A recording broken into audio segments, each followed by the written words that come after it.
And welcome to Mike Ferry TV. It is the week of July 2nd, and of course, the 4th of July holiday is around the corner. So to all of our United States customers celebrating the 4th, happy 4th of July. Okay, we have 2 weeks to go till the retreat, and I had a very interesting discussion, probably it was last Thursday. I had a fellow call me on the phone and he said, you know, I'm considering attending your retreat. I said, well, I'd be honored if you're there.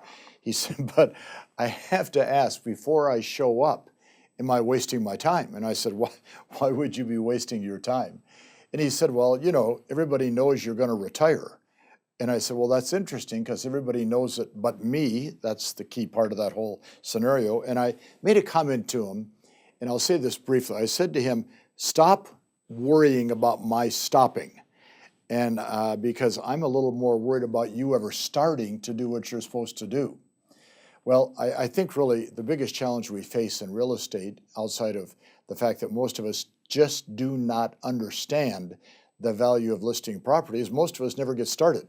So I want to review with you again what I've been doing for the last 2 months on the wonderful tour I had, Seattle, Utah, California, Nevada. And on this tour, during our 3 hours together, I said there were 6 very defined skills that every good listing agent has in common. Now, as you and I both know, there's probably 50 skills required to take a lot of listings. But I also believe that every one of us could take 25, 50, 75, 100 listings a year if we would just learn the skills required to make it happen and stop worrying about me stopping and starting doing your job every single day. So the 6 skills, and of course we've all heard this time and time again, number 1 is the ability to set a productive listing-oriented schedule. Now, why do I say it that way? There's 3 schedules in real estate: a listing schedule, a schedule working with buyers, or a schedule most agents have where they spend all day doing nothing, and I mean nothing but possibly being on Facebook. If you're going to list property, we have to create a schedule that is designed to get you not only to a potential prospect, but to get you on as many appointments as possible as you perfect your listing skills so you can take listings on a regular basis. I believe every one of us can take at least 1 listing a week. Many of us could take 2. A listing schedule revolves around the fact that I'm going to be talking to people, obviously. I'm going to follow up on the people I'm talking to. I'm going to pre-qualify all the leads, and I'm going to make a strong presentation. 80% of a good listings agent's day is spent on those 4 activities. Here's what you have to understand, and I keep driving this point, and I'm hoping some people get it. A buyer controls the life and the schedule of an agent, but an agent controls the time they spend with the seller. You got to think about that, okay? So let's take this example. It's Saturday morning. You have a highly qualified, highly motivated buyer coming in to buy a $400,000 home. And you've picked out several to show, and it's tough because inventory is short, but you have 11 o'clock, 12 o'clock, 1 o'clock, 2 o'clock, 3 o'clock, 4 o'clock showings, and the buyer doesn't buy. Now, you know how frustrating that is for you. It's frustrating for the buyer, of course, but you're frustrated because you've done your job, you've had them pre-qualified, they're motivated to buy, they don't buy. And you've shown them good properties. And then they come back and say at 4:30, can we come back tomorrow on Sunday and look at property again? And you, of course, wanted to have Sunday off with your family, but now you are going to be showing property again on Sunday. So at 12 o'clock, 1 o'clock, 2 o'clock, 3 o'clock, 4 o'clock, you show property again, and they don't buy. And they say, well, we really do want to buy. Could we see you Tuesday at 11 o'clock? And now you've got 10, 12 hours invested. You're going to be there Tuesday because somebody's going to get paid a 3% commission, and we would prefer it be you. So 10 o'clock, 11 o'clock, 12 o'clock, 1 o'clock, 2 o'clock, 3 o'clock, 4 o'clock on Tuesday, and they buy. And the party begins. You're excited. They're excited. Buyers are excited. Sellers are excited. All the brokers are excited. You've just spent 17 hours with that buyer. 17 hours you've invested so far. When's the last time you went on a listing presentation with a seller, got to the house at a specific time, and stayed with them for 17 hours? We know the answer is never. And why? Because a seller does not control the agent's time. So what I want you to think about in terms of skills is setting a schedule designed to get you in front of a seller on a regular basis? Is it going to be once a week, twice a week, 4 times a week? The second skill, of course, I would say in our tour stops, write down the word prospecting. And as soon as they all do, I say, now cross it off. And they look at me and say, why would I cross it off? Because I've been talking about prospecting for 35 years to real estate people.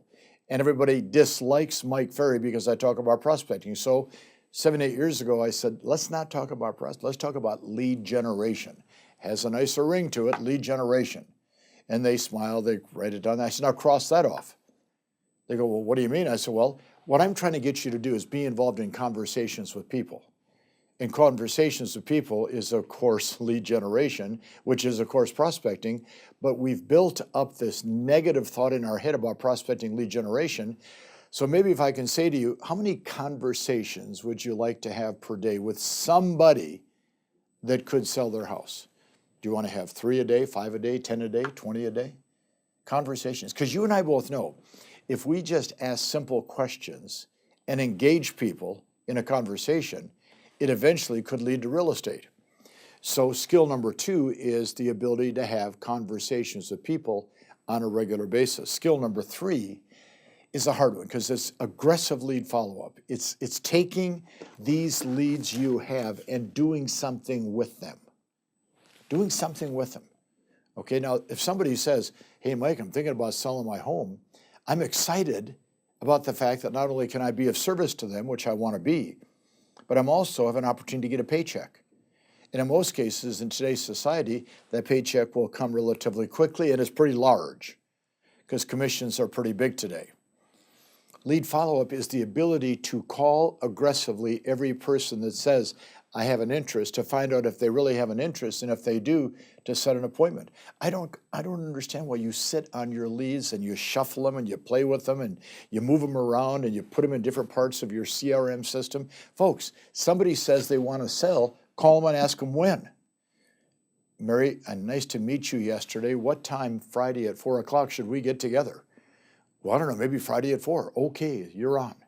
You got to spend the time in the lead follow-up. And then, of course, skill next, which is the hard one, number 4, is pre-qualifying, because what we don't want to do is when you put the energy into managing your time and being in conversations and doing good lead follow-up, what we don't want to have happen is you waste your energy and time on a person that's not qualified to sell, that doesn't have the ability, the motivation, the desire to sell.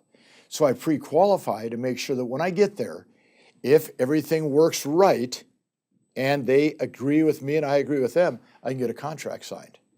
That's the purpose of the pre-qualifying. Then, of course, skill number 5 is the listing presentation. And what I referred to throughout the course of my tour was, how do we help you make a great presentation? How do you become a great performer?